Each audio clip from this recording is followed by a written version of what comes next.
everybody, this is Caitlin here, and welcome back to back, if you will, to our Force of Will spoilers. This time, we are actually going to be looking at the spoiler for the green starter deck, Elemental Surge, which is quite interesting, if I do say so myself, on a couple of factors. But first of all, we will look at this card right here, and already this is a foundation for me to start theorizing. I might actually make a whole video on it, depending on like what gets revealed and whatnot. But first of all, we're looking at our green ruler, who's simply called Gill. I wonder where we heard that name before, question mark.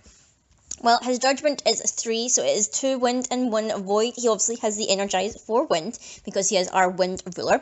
You remove an elemental in your graveyard from the game. You produce wind. Spend this well only to play Spirit Magic Chance. Play this ability only once per turn. So people were speculating that due to like a little glimpse at the J ruler side of the card from the promo images of the starter decks, that he had something to do with either elementals or spirit magic and something to do with interacting with the graveyard.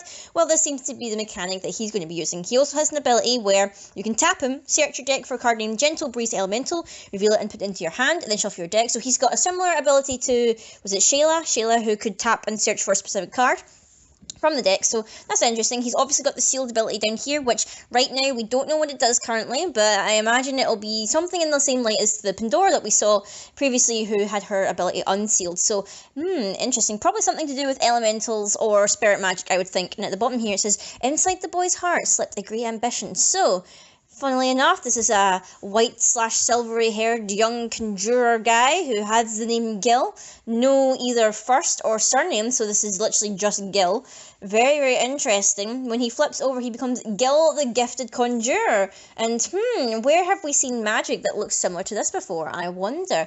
He's an 11/11 J-Ruler human. He comes with Barrier, which immediately is quite useful because he's the only one thus far of all our J-Rulers that comes with Barrier. So already green is looking a bit strong for flipping over. He's not able to be targeted by spells or abilities that your opponent controls.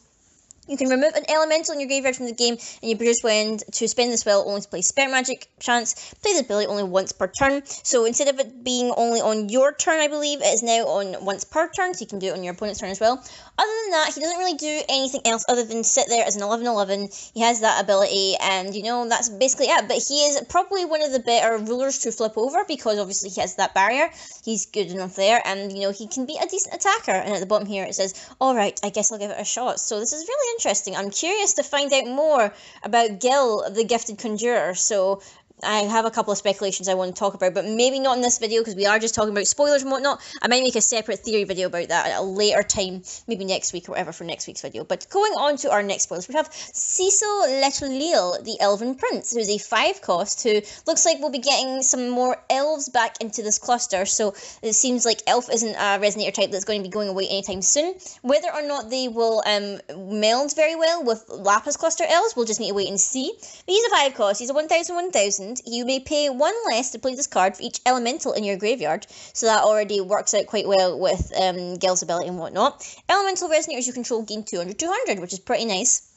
And the bottom here says, not one to mince words, the High Elf Prince hit it off with Gill, quickly inviting him to the Elven Kingdom. So, immediately, Cecil and Gill are being bros already. Like, this is pretty cool. I like it. Cecil seems pretty cute. I like him here. He's got this cute little cloak and whatnot, and the bow and arrow, and he seems like a really chill Elven Prince, if I do say so myself. He looks like him and Gill could hang out and be best buds. Whether or not they'll be best buds for a long time, we'll just need to wait and see. But it seems like Gill being one of the few humans that we've seen. We've not really seen too many humans so far. We saw a couple with the pandas and whatnot, but we didn't really see too many humans. So maybe humans aren't as common a race in this world as, in other worlds that we've seen. So that's actually kind of interesting.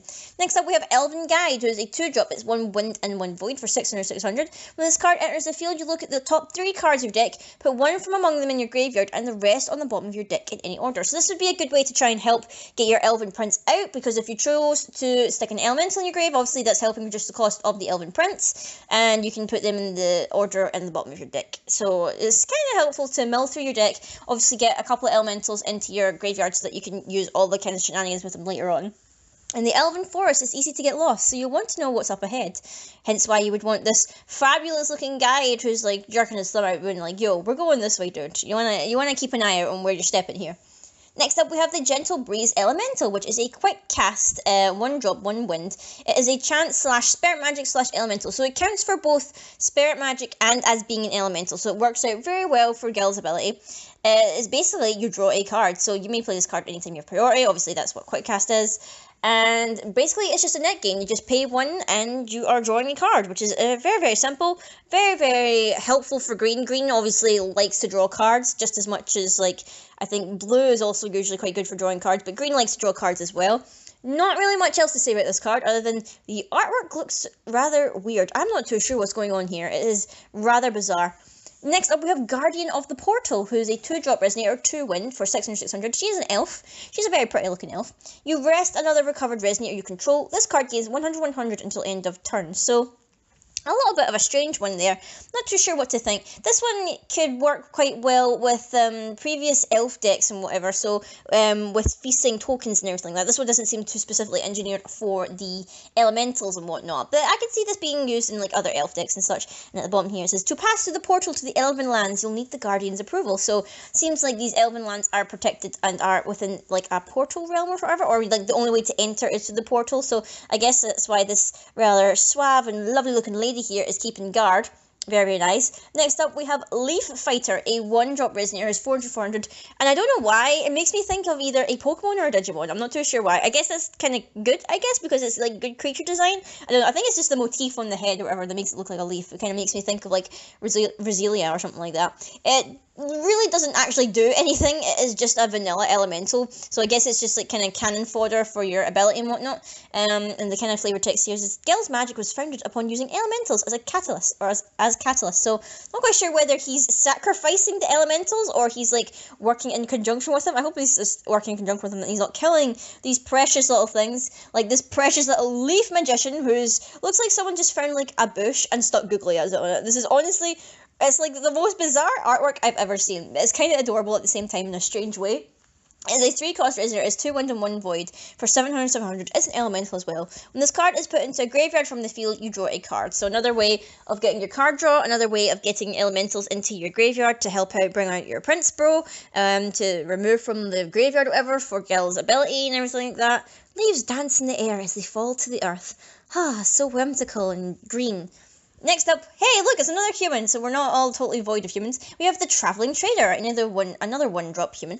He's a 300/400. When this card enters the field, you draw a card and discard a card. So we've got a lot of card draw going about. People are saying that this might be good to replace potentially maybe Tama or whatever in Fox decks. I guess you could see that, you know, you're getting a draw and you're getting a discard and everything like that. So it's very, very interesting. I'm not too sure. Whether we know it or not, we always take something with us and leave something behind.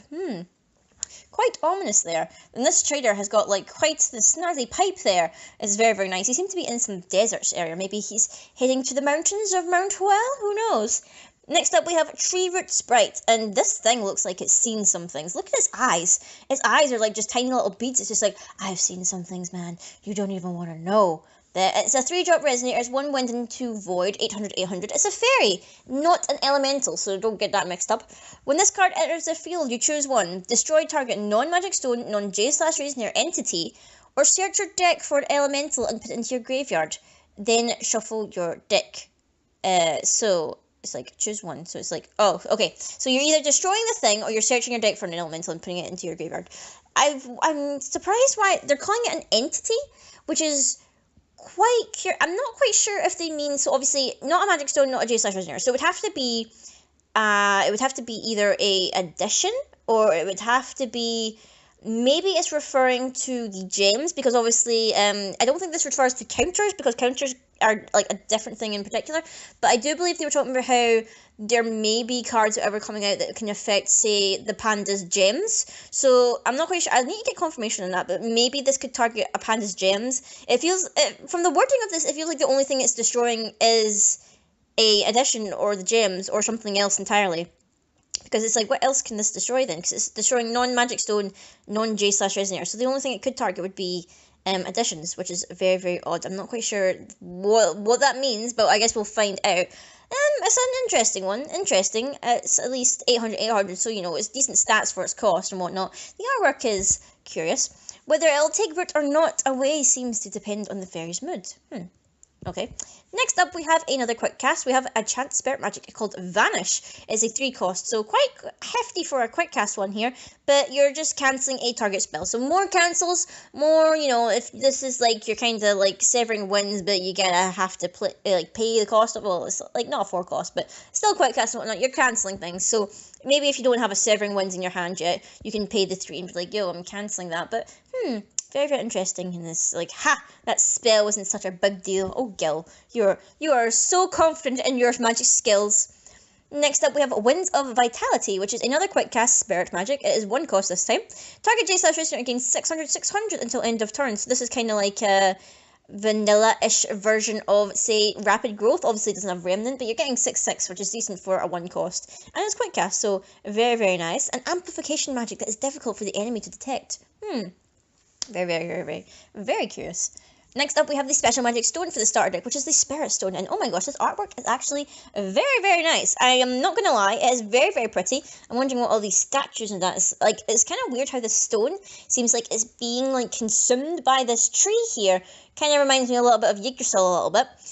Treat this card as a Wind Magic Stone. You tap it and produce wind. You can banish this stone and then you can draw a card. So again, some more banishing mechanics here. It seems to be the kind of gimmick with these starter deck rulers where you can basically kill their stones and you can get something from them. A catalytic stone that summons spirits. So maybe we'll get a bit more spirit support or whatever in this cluster as well, since we had spirits back in Return of the Dragon Emperor and whatnot.